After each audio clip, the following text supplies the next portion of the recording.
Bom dia, bem-vindo à Astronomia Meio-Dia. Hoje vai falar para a gente Edgar. Ele se formou em Química na Colômbia, na Universidade Industrial de Santander, e possui um doutorado no Observatório de Valongo, no Rio de Janeiro, e agora é pós-doutorando aqui no IAG, trabalhando com o professor Jacques Le Pen em radioastronomia. Os interesses dele são em radioastronomia, astroquímica e regiões de formação estelar. Eu vou passar, como sempre, a lista da presença para vocês assinar, por favor. Muito obrigada. Obrigada.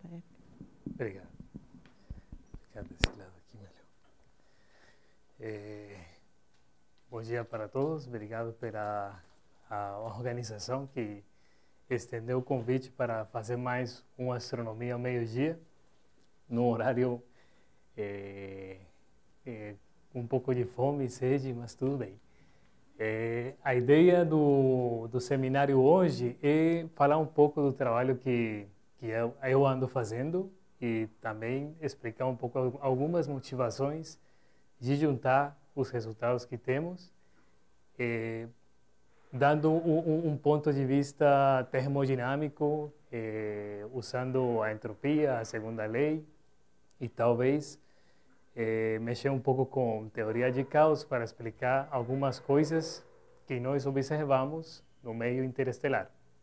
Principalmente, tudo direcionado à detecção de moléculas complexas, moléculas orgânicas, moléculas perbióticas, que são observadas através do rádio no espaço em geral, em regiões da galáxia.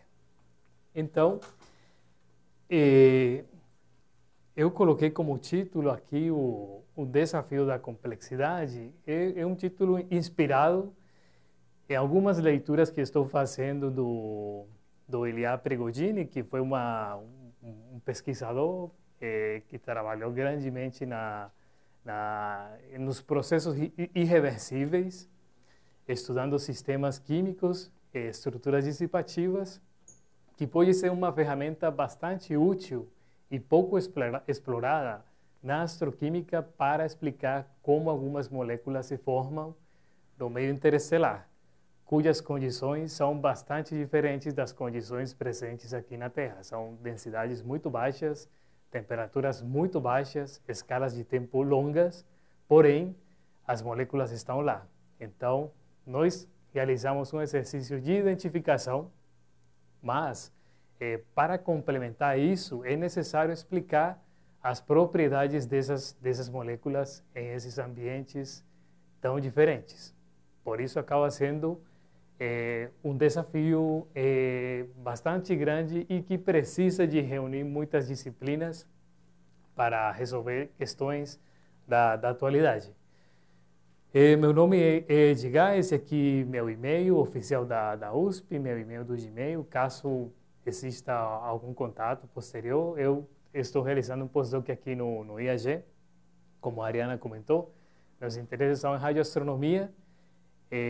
Realizamos observações com telescópios no Chile, com telescópios na Espanha, e a quantidade de dados é abismal. Então, digamos, também estamos nucleando um grupo de forma que pessoas são bem-vindas a saberem um pouco mais do trabalho que estamos realizando. Essa primeira sessão, que é uma introdução, eu coloquei dos átomos às moléculas. Então, o universo conta uma história bem interessante a respeito dos elementos químicos e das abundâncias. Essa aqui é a tabela periódica para a astronomia, onde o tamanho das caixinhas dos elementos é proporcional à abundância deles, as abundâncias cósmicas. Então, a tabela periódica normalmente tem cento e poucos elementos naturais.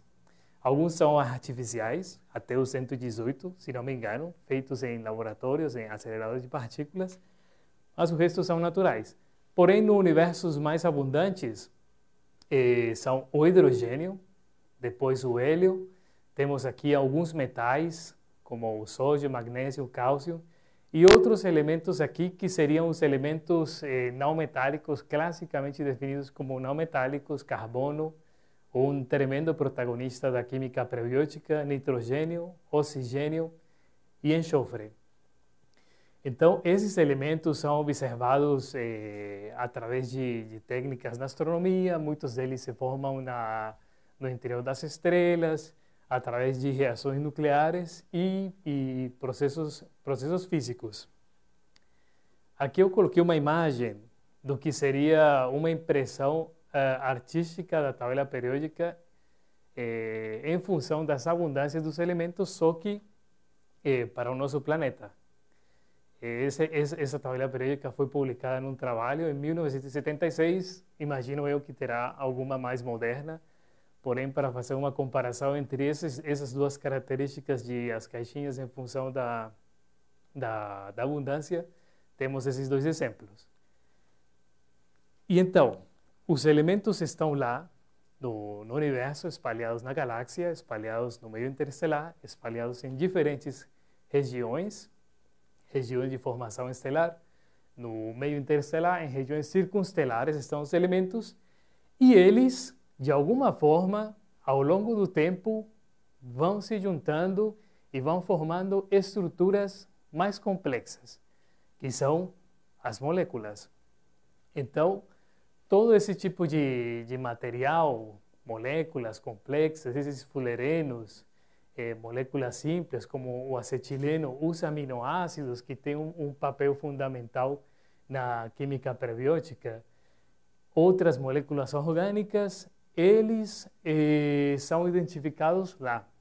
Então, alguns elementos se reúnem em proporções, reagem na superfície de poeira cósmica e passam a produzir moléculas mais complexas, que têm um papel muito importante na química prebiótica. Então, surgem muitas perguntas, como, por exemplo, como essas moléculas se formam em esses ambientes, que é um dos objetivos principais da astroquímica.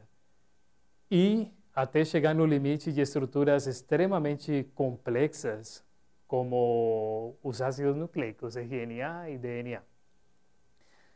Então, é um caminho bastante trilhado, e desde os átomos até formar umas moléculas e que com o tempo vão formando estruturas mais complexas.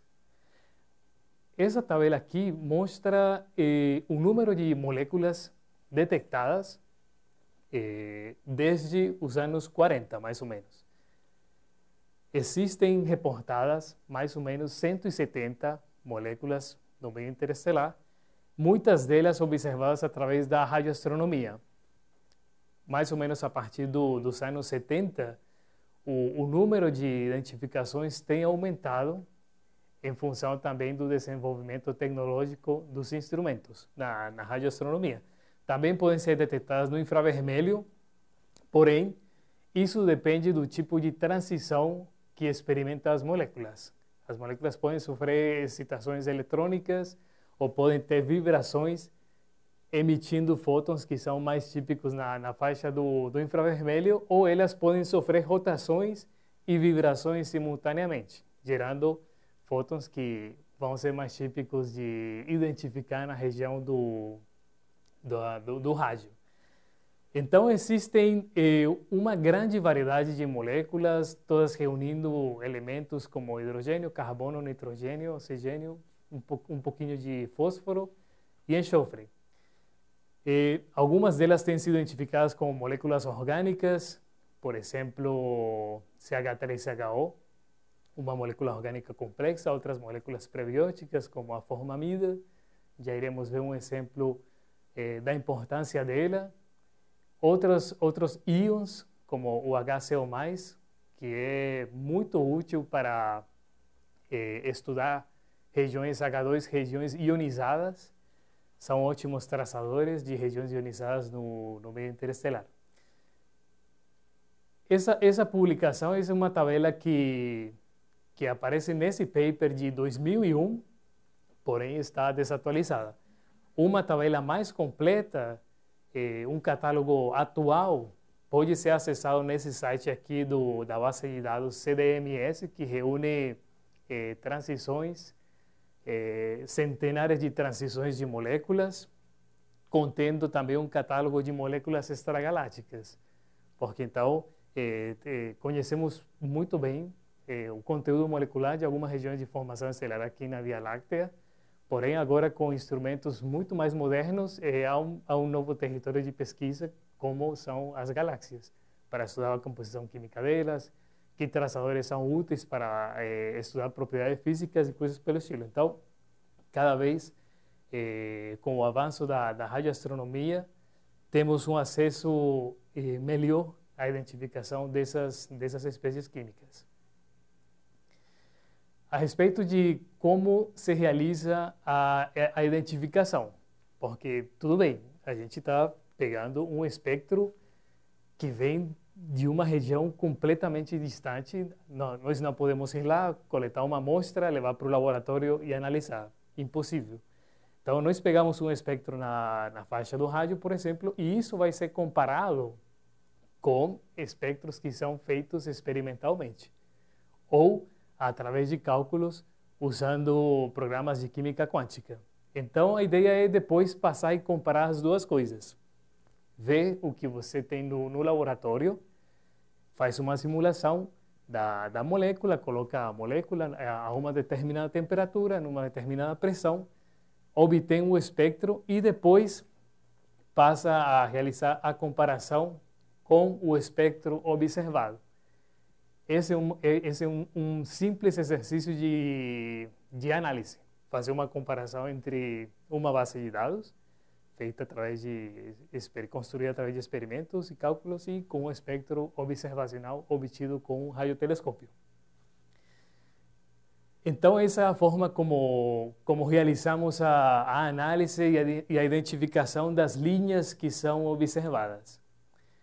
Porém, eu gosto de colocar também, fazer um pouco de propaganda ao meteorito Murchison, que é uma forma, foi um delivery espacial e especial, porque nele foram identificadas um monte de moléculas complexas, moléculas orgânicas, material periódico de grande interesse para explicar algumas questões da química prebiótica. Então, as moléculas estão lá e são uma evidência fundamental. Parte delas também são identificadas através de material que vem de fora. Nesse meteorito Murchison, amplamente analisado, têm sido identificadas moléculas como nucleobases, que integram o material genético. A adenina, citosina, timina, guanina, uracil, cujas estruturas eu coloco aqui. E estudos demonstram também, através de análise de isótopo de carbono 13, que esse material provavelmente não foi contaminado na hora que o meteorito caiu, porém que provavelmente foi formado de forma exógena às condições terrestres.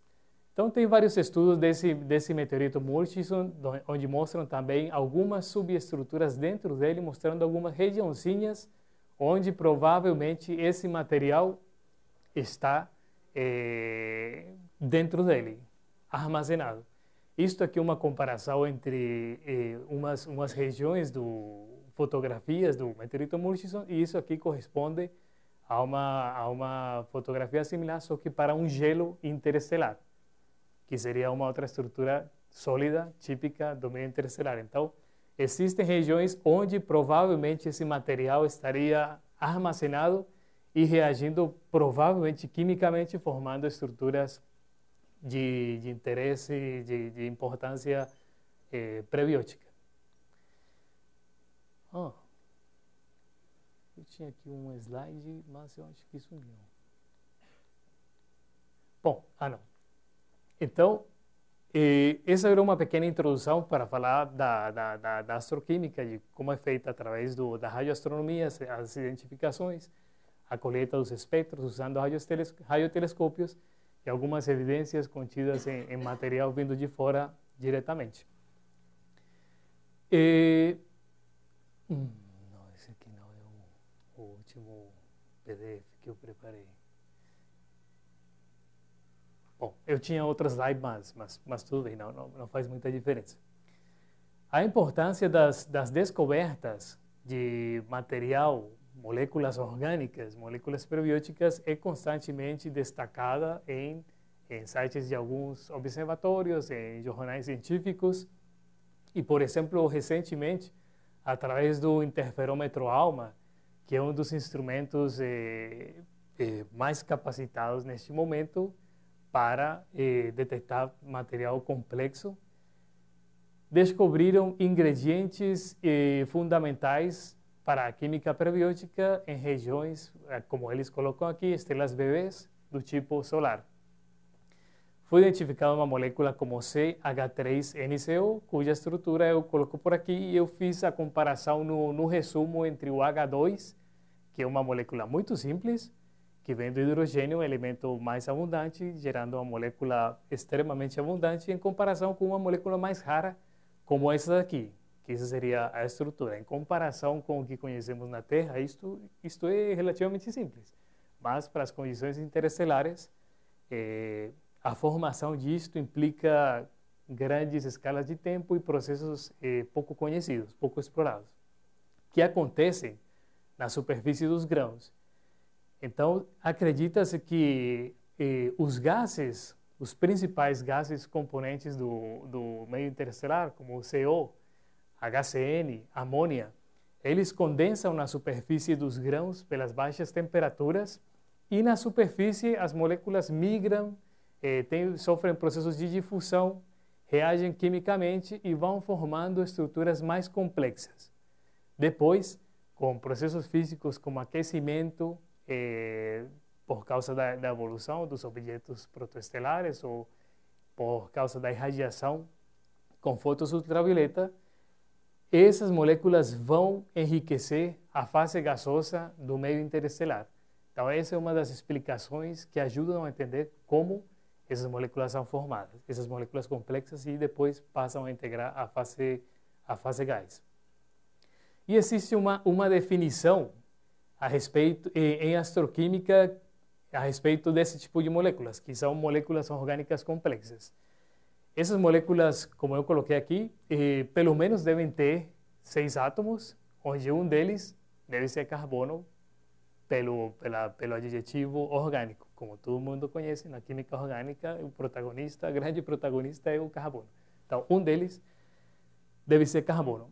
E, por outro lado, ultimamente se fala muito de complexidade molecular no meio interestelar. E essa complexidade está associada à abundância de algumas regiões, que tão abundantes são algumas regiões do meio interestelar, a diversidade molecular. Que tipo de moléculas você encontrará? Moléculas orgânicas, inorgânicas. Então, isso define um pouco esse termo complexidade molecular. E uma outra característica que eu acrescentaria aqui, não está no PDF atual, é a abundância, diversidade e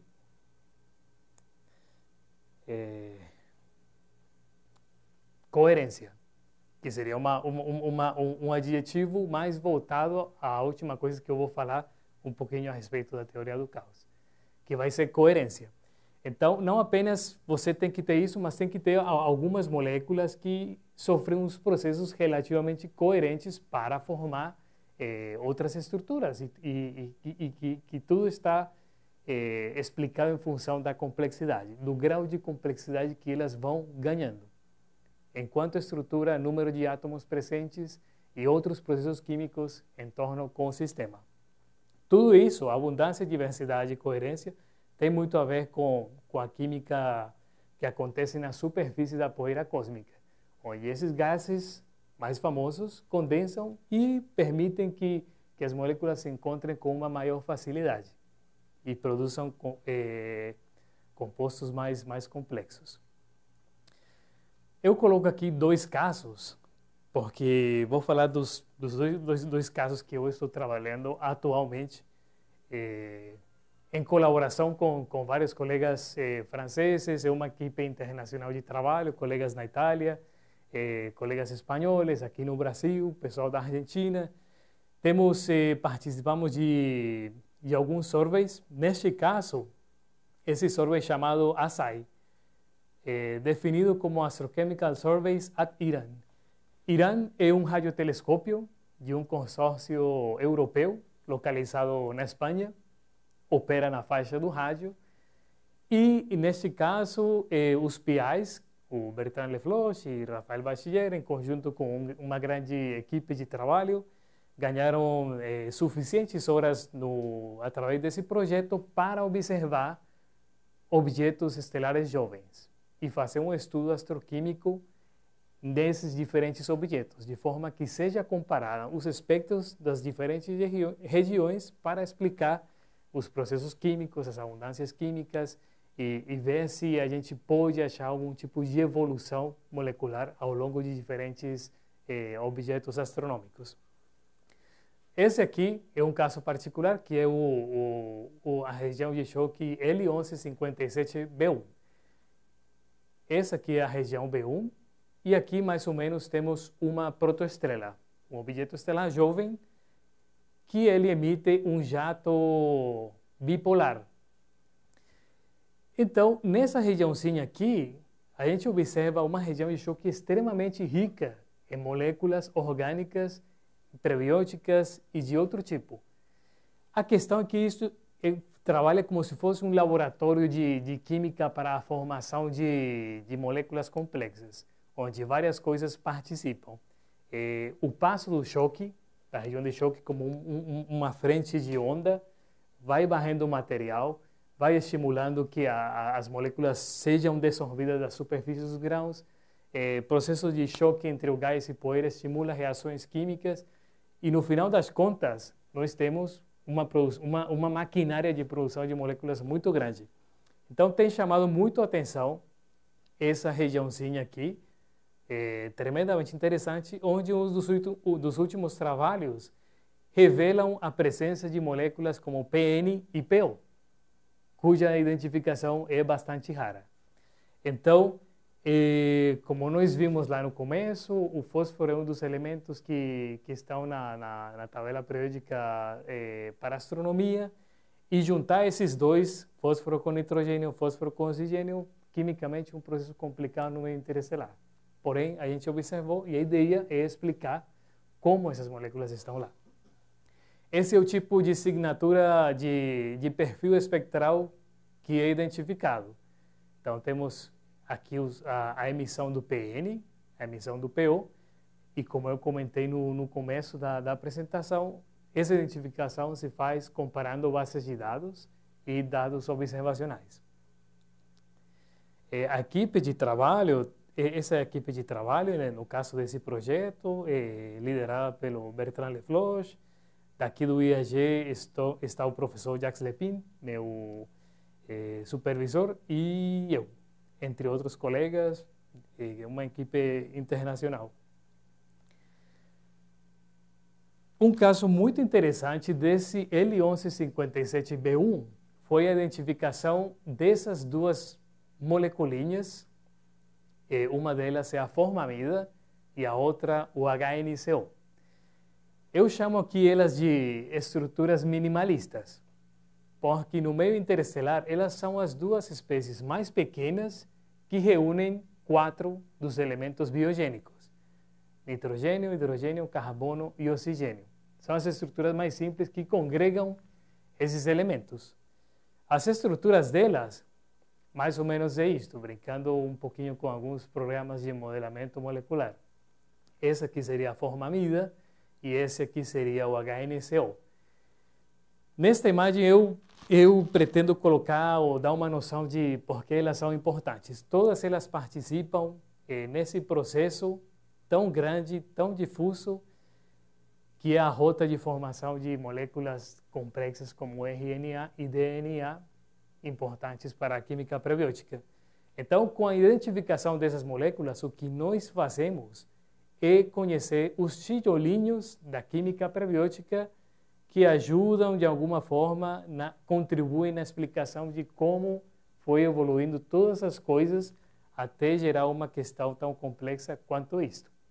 Estamos tremendamente longe.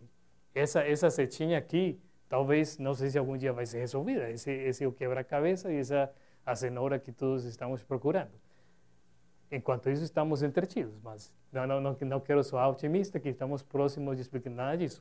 A gente apenas está fazendo um trabalho de identificação, de conhecer essa química prebiótica no meio interestelar. Aqui entram biólogos, físicos, químicos, matemáticos, um monte de gente trabalhando, que eu vou comentar um pouquinho mais na frente. Então, essa é a grande motivação de ter identificado essas duas moléculas. O que nós observamos é esse tipo de coisas. O telescópio é apontado na direção do objeto e os receptores são, então, abertos para capturar a emissão vindo de lá. E o que, no final das contas, acabamos vendo são esses picos, muito parecido com o exercício de espectroscopia molecular no laboratório. E a identificação é feita, de novo, comparando com transições obtidas através de experimentos e cálculos. Então, esse foi o caso de L1157B1.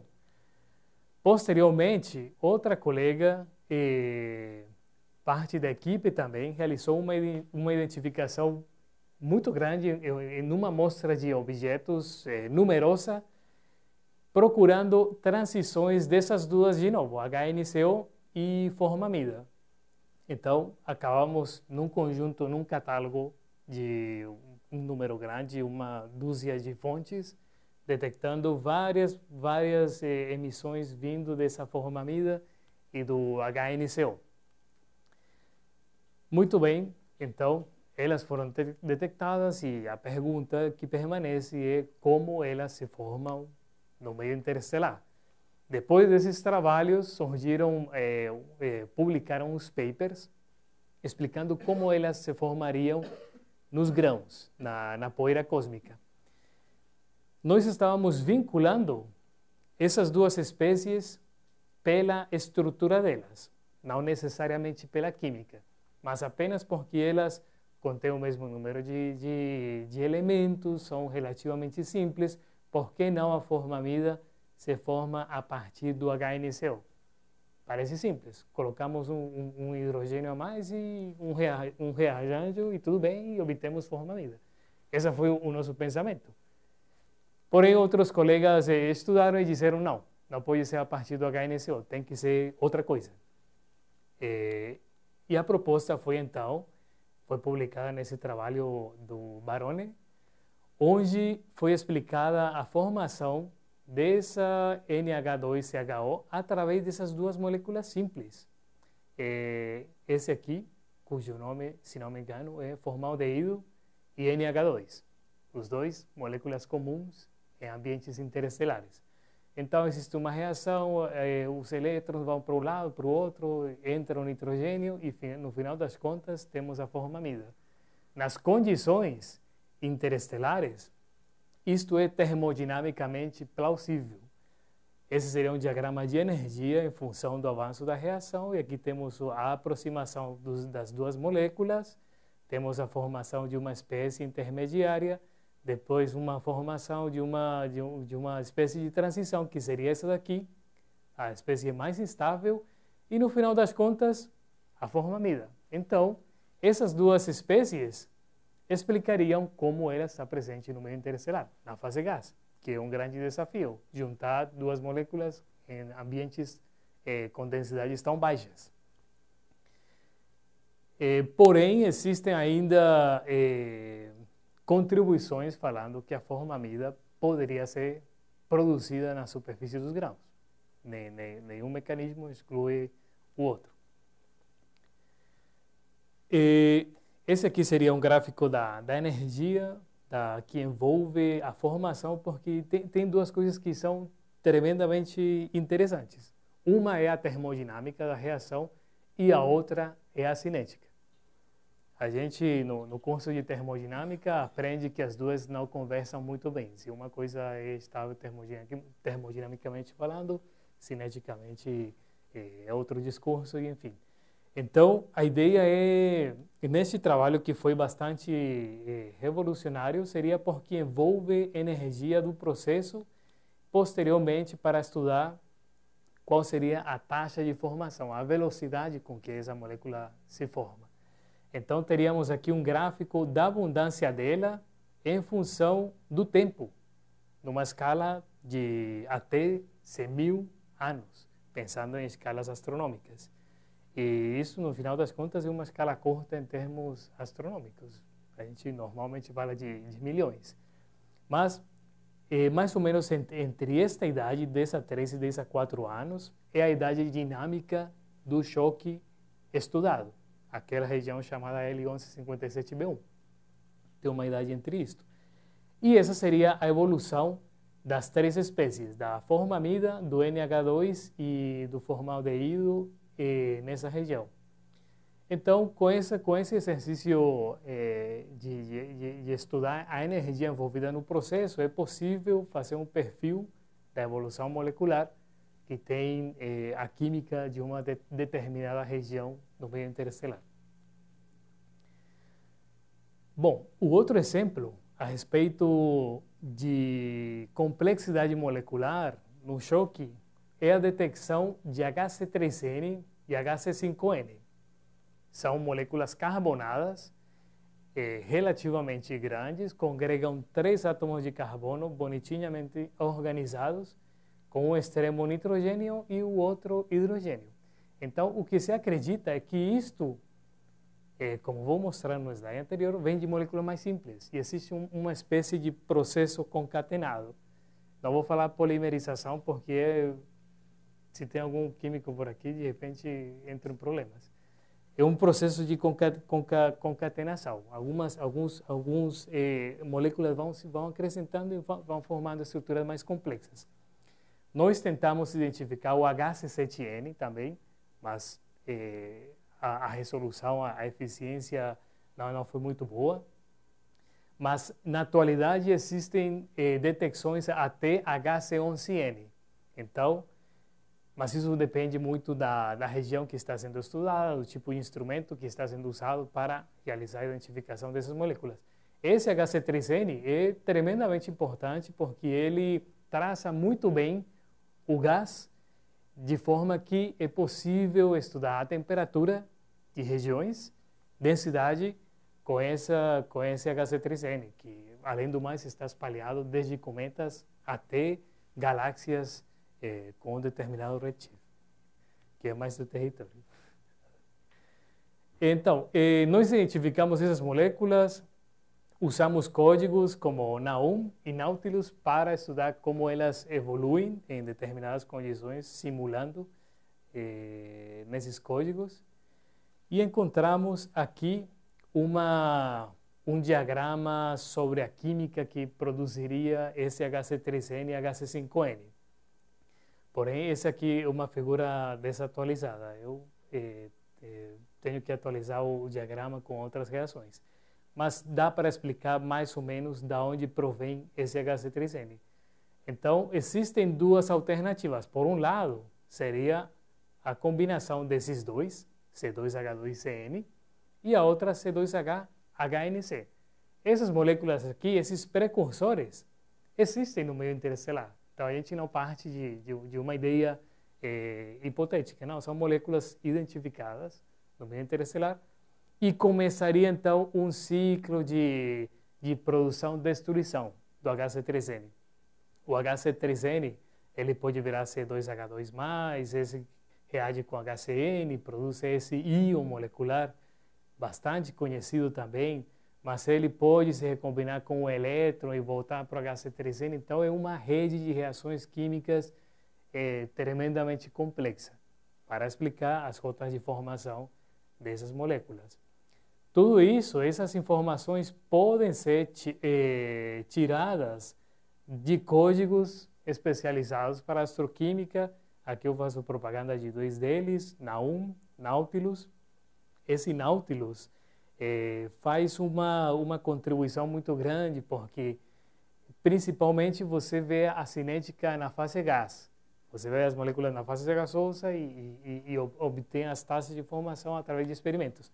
Mas o Nautilus está incluindo reações também, simulação de reações na superfície de grãos, por exemplo, uma matriz com silício, ou um elemento típico da superfície dos grãos. Então, é possível também avaliar a cinética da formação dessas moléculas em grãos. Então, existe toda uma dinâmica para cada vez avançar mais e tentar reproduzir modelos mais realistas do que a gente observa.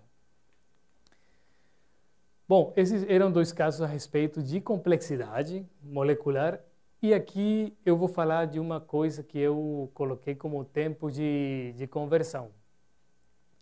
O tempo de conversão nessa ideia de complexidade, de termodinâmica, de entropia, de definição, a redefinição do tempo através de algumas propriedades físicas ou químicas, acaba sendo uma coisa muito importante para entender a evolução de objetos protoestelares.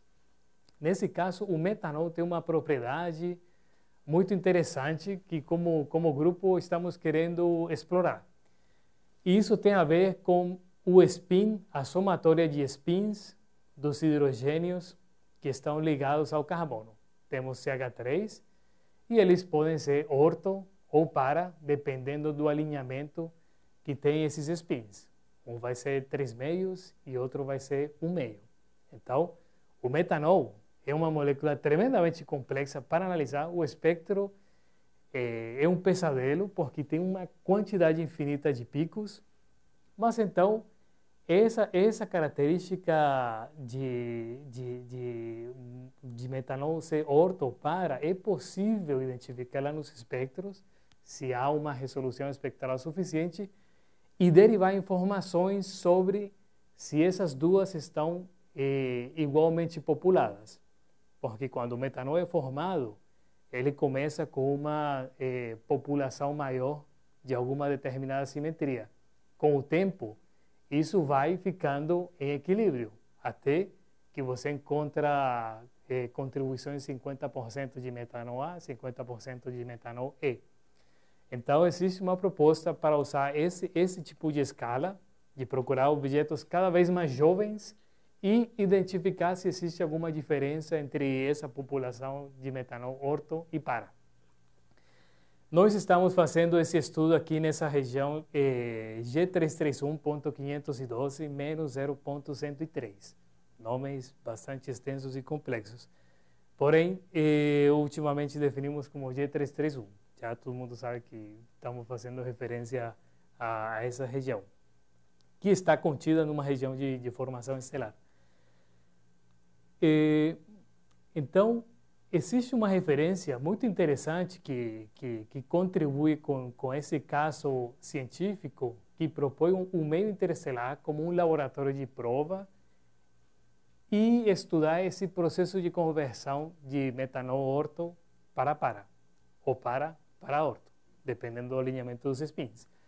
Então, em experimentos feitos na fase gás, esse grupo aqui, um paper publicado na Nature, estudaram a conversão de metanol orto para em função da pressão do sistema. O que eles encontram é que à medida que o sistema tem uma pressão menor, a taxa de conversão aumenta. Então, uma das conclusões, recomendações deles é, bom, vamos procurar um sistema que tenha uma pressão, uma densidade suficientemente baixa para tentar estudar essa conversão. E uma das propostas é usar o meio interestelar. É um processo extremamente difícil, é necessário ter uma espectroscopia muito boa para medir esse tipo de conversão de spin a orto para. Isso na fase gás. Depois, nos gelos, na fase condensada, esse grupo aqui também, não sei se eles são concorrentes, é provável, fizeram um experimento para estudar a conversão de metanol orto para em gelos. em gelos feitos com uma matriz de hidrogênio. Acontece que o hidrogênio também pode ser orto ou para. O hidrogênio teria a possibilidade de ser o alinhamento dos spins, orto e para, e isso acaba afetando a produção de outras moléculas com essa propriedade. Então, eles prepararam um gelo, colocaram metanol e colocaram um gelo na configuração para e realizaram um experimento. Esse aqui seria o espectro inicial e, com o tempo, eles veem que o metanol vai sofrendo um deslocamento que estaria associado com a conversão de metanol de orto para, na fase condensada. Então, a questão é que essa conversão do spin das moléculas está vinculada também com colisões com outras espécies, que são famosas no meio interestelar, hidrogênio, CO, moléculas abundantes. Então, de repente, se a gente quer analisar a densidade de moléculas que são difíceis de identificar como hidrogênio, apesar que o hidrogênio é mais abundante, o hidrogênio não tem momento dipolar, então ele é quase que transparente para o rádio. É difícil de detectar. Então, para detectar essas moléculas é necessário usar outras, CO ou moléculas com momento dipolar. Então, de repente, o metanol seria uma molécula que vincule a abundâncias de hidrogênio orto ou para, e essa é uma proposta que está sendo discutida. Com o APEX, telescópio localizado no Chile, nós estamos estudando a emissão de metanol nessa fonte G331. A resolução espectral é suficiente para ver as assinaturas espectrais do metanol, de forma que nós identificamos em azul o metanol A e em vermelho o metanol E. Então, tudo bem, identificamos o metanol com as duas simetrias, vamos estudar qual é a temperatura delas. Se eles têm a mesma temperatura, seria o esperado. Se eles têm a mesma densidade, seria o esperado, dependendo da idade da nossa fonte. A nossa fonte é relativamente evoluída para atingir esse equilíbrio tanto térmico como de população de spin. Fizemos os cálculos, usamos os espectros e encontramos que as duas moléculas, porém aqui estou falando de metanol, aqui coloquei a figura do CH3N, infelizmente não tenho agora do metanol, mas o CH3N também foi utilizado, que traçaria uma região mais quente. Então, nós encontramos temperaturas para as duas espécies entre 130 e 140 Kelvin. Isso é um acordo legal para as duas simetrias, ou seja, elas estão traçando a mesma região. E a densidade é também similar, de forma que é possível dizer que as duas espécies estão em equilíbrio dessas populações de simetrias orto e para. Para metanol, nós observamos o mesmo comportamento, só que o metanol tem uma propriedade que ele traça regiões mais frias. Então, seria um gráfico similar, só que para uma temperatura por volta de 80 Kelvin. Além do mais, essas moléculas têm propriedades espectroscópicas que as fazem úteis para estudar regiões quentes, regiões frias, regiões ionizadas e assim por diante. Esse aqui é um gráfico, por exemplo, desse processo de conversão de E para A do CH3CN, em função da temperatura de rotação dos spins. Então, o que se observa é que no começo há um excesso de algumas das simetrias, e com o tempo e a temperatura, tudo tende a ficar próximo de 1. Essa é a razão de metanol, nesse caso, CH3CN é para A. Um caso similar foi observado para metanol. No começo existe um excesso de alguma delas, até atingir uma espécie de equilíbrio de população entre essas duas simetrias.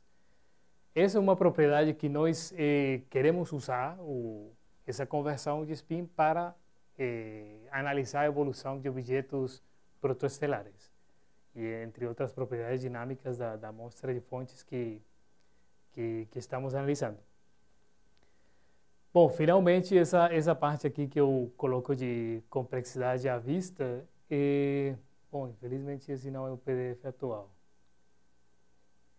Mas tem a ver com o grau de complexidade, a definição que está sendo discutida sobre complexidade molecular, como eu comentei no começo, tem 3 palavras fundamentais, que seria abundância, diversidade de moléculas e que exista uma coerência para formar estruturas mais complexas.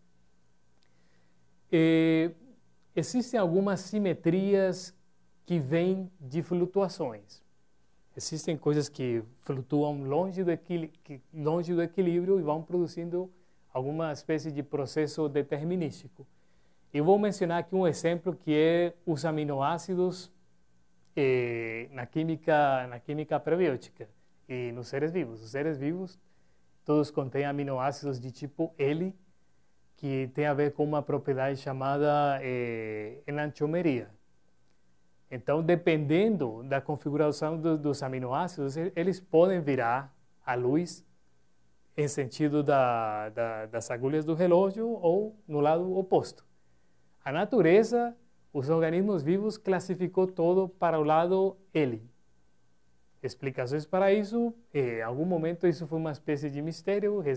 Ontem lia um paper da década passada, onde deixavam isso como nas mãos de não sei, de alguma coisa que aconteceu externa que produziu essa classificação da natureza discriminada de aminoácidos de uma determinada orientação levógira, que seria vir a luz para a esquerda.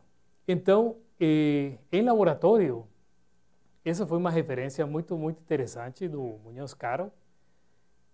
Foi feito um gelo contendo água, metanol, amônia, CO e CO2, que são componentes básicos dos gelos astrofísicos, nas seguintes proporções. Condensaram a mistura a 12 Kelvin, irradiaram com fótons UV e o que encontraram foi uma matriz de moléculas posterior ao experimento bastante complexa, contendo aminoácidos e outras moléculas orgânicas e prebióticas. De forma que a partir de uma mistura de moléculas bastante simples e energia através de fótons UV, é possível simular um gelo astrofísico que explique a formação de aminoácidos e moléculas prebióticas. A questão é que o experimento deles mostra, no caso da alanina, que existe uma quantidade similar de alanina D e alanina L. Ou seja, não há uma preferência para produzir um tipo de aminoácido L ou aminoácido D. Em todos os experimentos, a estatística demonstra que os valores flutuam por volta dos 50%. Ou seja, é uma mistura racêmica entre as duas espécies. Porém, como nós conhecemos, a natureza trabalha com aminoácidos L e açúcares D. Houve uma classificação. No momento em que entra um aminoácido que é D, acontecem mutações e processos que não estão acordem com o metabolismo ou a genética, questões bastante complexas.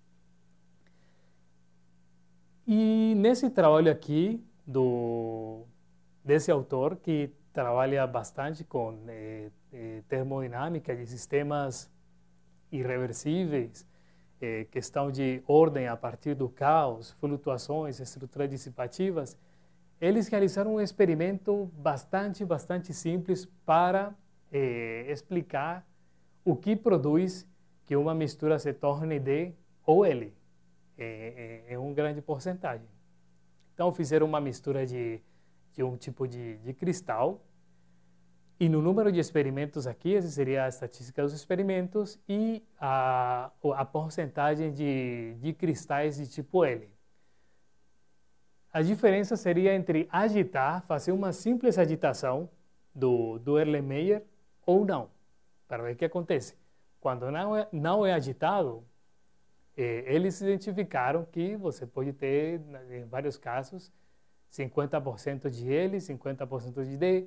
Algumas vezes você tem mais do L, outras vezes mais, mas é uma questão que é uma mistura racêmica. Você tem, na maioria dos casos, uma mistura entre as duas estruturas.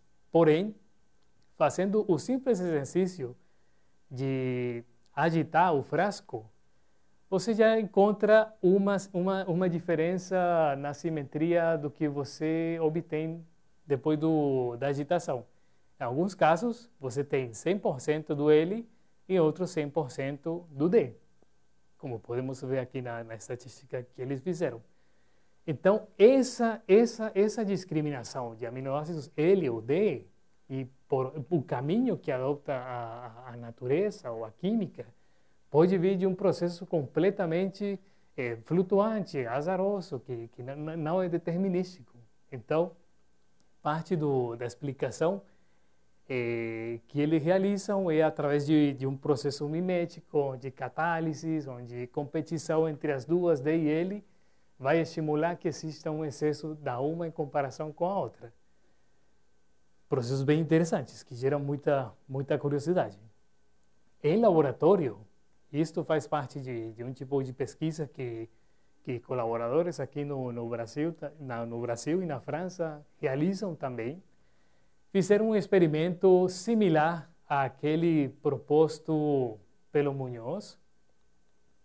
Fizeram uma mistura dessas moléculas aqui, CO, CO2, água, amônia e metanol, que são componentes básicos dos gelos. Usaram radiação ultravioleta sem polarizar e eles obtiveram uma mistura de D e L ananina 50-50. Não houve problema quando a luz ultravioleta, os fótons não são polarizados. Agora, quando usam um tipo de polarização, eles obtêm D-alanina e o outro caso, L-ananina. Ou seja, é um processo que e isso está encaminhado para explicar esse tipo de simetria observada em alguns meteoritos. Alguns deles contêm material L e outros contêm material D. A pergunta era qual é a razão. Então, isso pode ser visualizado em termos de radiação ou de processos randômicos. Aquecimento dos grãos, um tipo de radiação que pode ser emitida por objetos protoestelares e outros processos que conduziriam a química por uma via determinística, mas que parte de uma questão completamente caótica. E então, bom, infelizmente não tenho o PDF atualizado, e tinha umas coisas que queria mostrar para vocês, que acabei fazendo hoje de manhã cedo, mas vou terminar com o que eu tenho aqui. Então, parte da motivação da astroquímica, a astroquímica é útil para conhecer as propriedades físicas e químicas de regiões do meio interestelar. A radioastronomia é protagonista nisto, porque através da radioastronomia podemos identificar transições de moléculas, transições rotacionais e vibracionais. E existe um objetivo que é a compreensão da origem da vida, que é uma pergunta essencial. É possível fazer uma abordagem disso através de diferentes formas. Uma algumas pessoas fazem células artificiais e tentam ir de trás para frente. Os sistemas mais simples até os mais complexos em termos de simples misturas químicas até a forma simples de vida. Pelo menos coisas que expliquem algumas propriedades da vida, divisão, movimento e coisas pelo estilo. Outras pessoas fazem um tipo de exercício que eu definitivamente não conheço. E aqui, esse é um paper aqui de Benner 2011, e ele estava colocando esse estudo da química aprobiótica como uma forma de entender as nossas origens químicas, da onde vêm esses materiais. Eles foram produzidos na Terra unicamente, ou eles estão no meio interestelar, esse tipo de coisas. Então, a astroquímica contribui grandemente aqui nessa área. Conhecer os tijolos, conhecer as moleculinhas que participam nessa rota de formação até gerar uma estrutura suficientemente complexa que se enquadre na definição de um objeto vivo. No final das contas, aqui uma imagem, tinha uma pequena explicação aqui do dedo de Deus, onde Deus alguns especialistas, ou não sei, críticos dizem que o Leonardo queria desenhar um cérebro aqui. Alguns encontram uma figura de forma que parece que tudo está no ponto de vista completamente da gente. Aqui eu coloco alguns sites de uns grupos que abordam esta questão. São grupos com umas ideias simples, porém acho revolucionárias também, onde abordam questões de complexidade, teoria do caos, simplicidade também para explicar algumas formas simples de vida. E aqui um videozinho, é uma animação de um paper que ganhou uma publicação na Nature, na Science, se não me engano.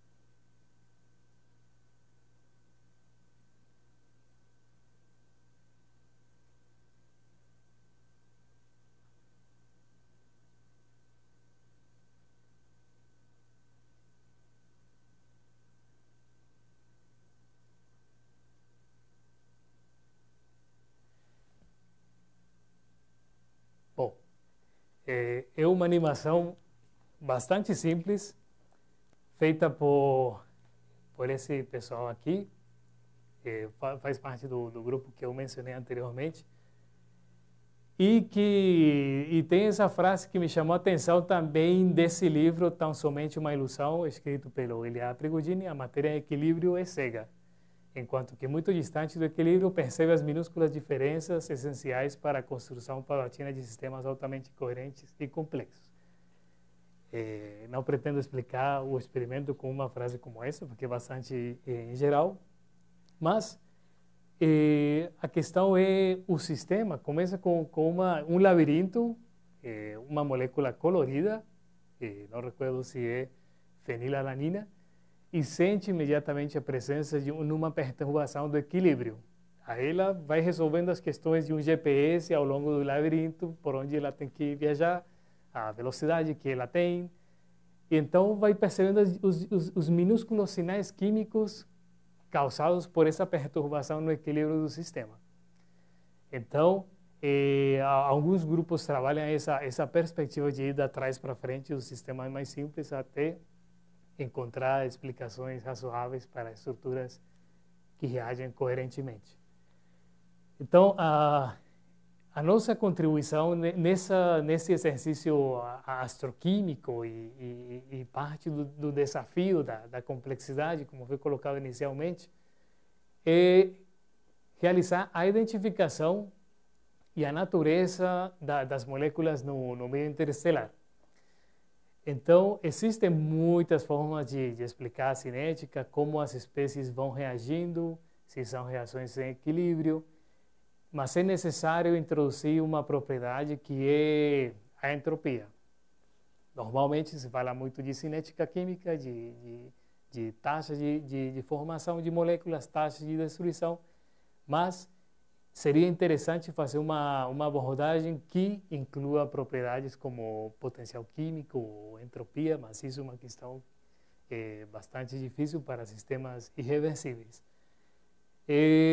Parte da astroquímica que nós estamos realizando, ano passado realizamos uma conferência em Campinas, onde foram pessoas que trabalham a astroquímica desde o ponto de vista observacional, experimental e teórico. Então, isso faz parte da integração do trabalho que queremos realizar, juntando essas três abordagens: observações astronômicas, experimentos feitos no laboratório e incluir teoria, cálculos e coisas bastante pesadas para explicar a formação dessas moléculas. Bom, era isso.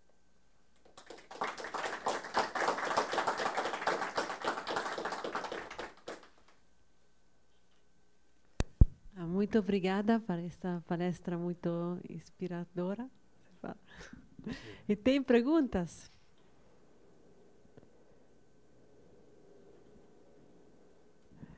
Perguntas? Podem perguntar. Comentários? Obrigado. No final dos dois casos, no último slide dos dois casos, o diagrama que você mostra, o HC5N ali embaixo não se transforma em nada. Então, medindo a proporção dele com o HC3N, eu consigo uma datação também da nuvem que eu estou olhando, igual você fez na próxima parte? Sim. Bom, essa é uma pergunta bem interessante. E essa proporção de HC3N para o HC5N. Uhum. No caso mais completo, que é, se não me engano, é na nuvem molecular de touro, que foi detectado HC3N, HC5N, HC7N, HC9N e HC11N, eles encontraram um decréscimo sistemático na abundância deles. Não lembro qual a razão, mas é tipo 6, 3, vai diminuindo sistematicamente. Então, existe uma proporção, sim, entre essas duas. À medida que você coloca carbonos dentro da cadeia linear, a molécula vai se tornando mais difícil, menos abundante, e o sinal vai sendo mais fraco. Mas as reações acontecem em uma direção só ou elas voltam também? Uma vez transformada em HC5N, ela continua ali mesmo? Ou ela pode voltar a ser HC3N? De forma que, sabendo a proporção, dá para ver, por exemplo, se tiver tudo de HC5N e nada de HC3N, eu sei que a minha nuvem é bem velha. Tem alguma coisa nesse sentido? Tem uma explicação associada com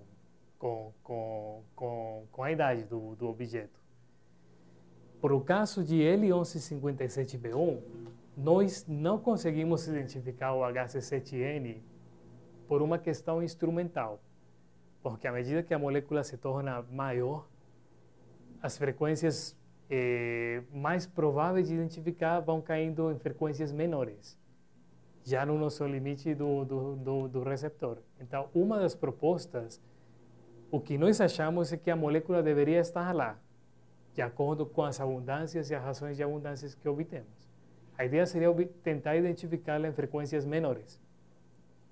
A respeito do grau de se está envelhecido ou não, depende muito da presença desses dois, de C2H2 e CN. Se a gente olhasse em estrelas, em AGVs, estrelas carbonadas, atmosferas de estrelas carbonadas, é provável que esses compostos sejam encontrados, porque tem uma grande quantidade de carbono.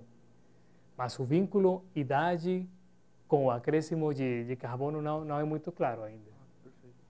Não é muito claro.